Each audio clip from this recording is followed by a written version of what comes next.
Olá, tudo bem?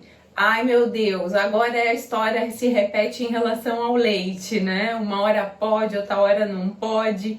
Ainda bem que a ciência está aí para nos ajudar, né? E é por ela que a gente deve se orientar. Não pode existir achismo quando a gente fala em relação à sua saúde, né? E há anos eu e muitos dos meus colegas estamos falando dos cuidados que a gente deve ter em relação ao consumo dos alimentos ricos em leite, né? Ou o próprio leite e seus derivados. Para algumas pessoas, lembra, sem radicalismo, cada ser é um ser.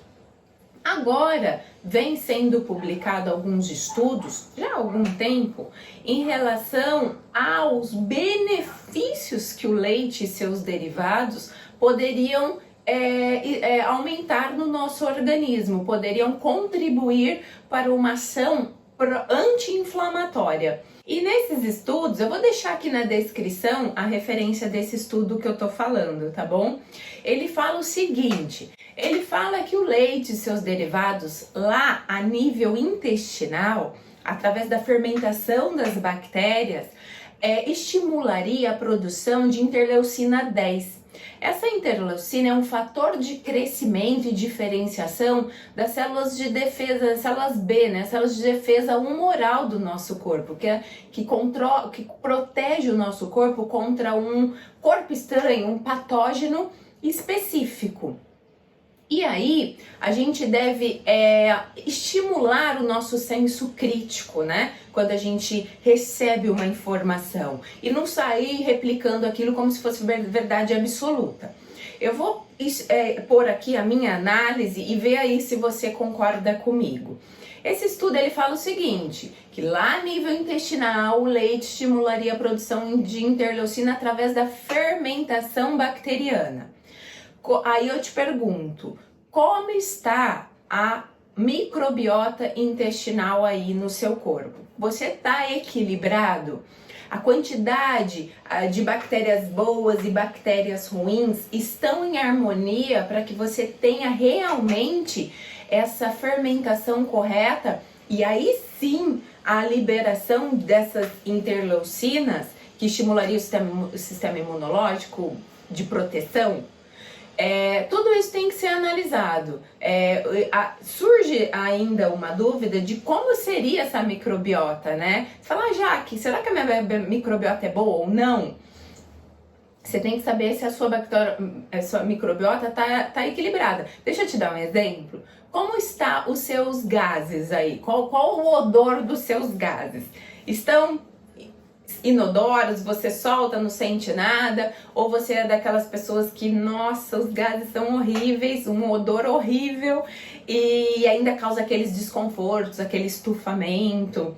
Isso pode ser aí um parâmetro para analisar como está a sua microbiota.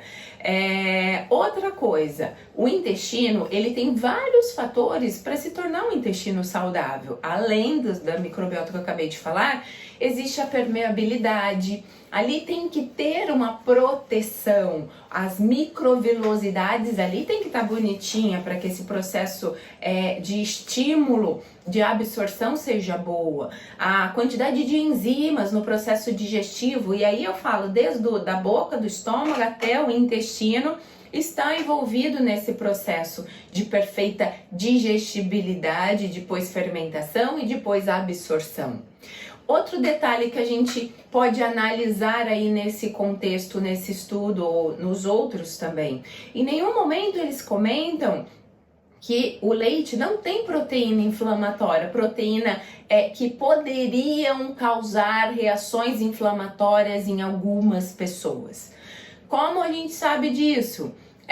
Exatamente pela liberação de respostas físicas, né? Sintomas físicos e inflamatórios. Deixa eu te dar um exemplo. Pessoas com dermatite. Já que eu faço o consumo de leite e quando eu tenho esse consumo, a minha dermatite piora, aquela caspa de repetição que nunca vai embora.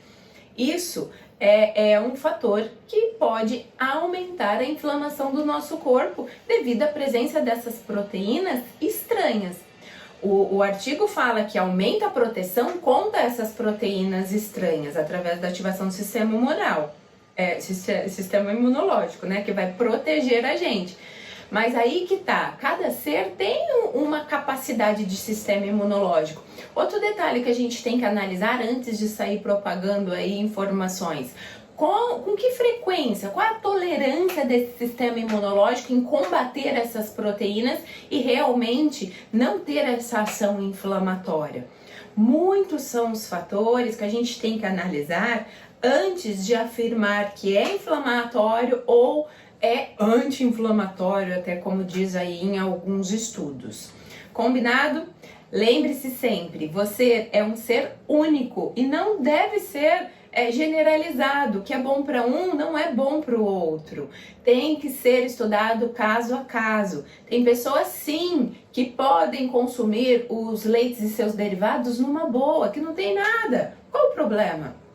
Consuma.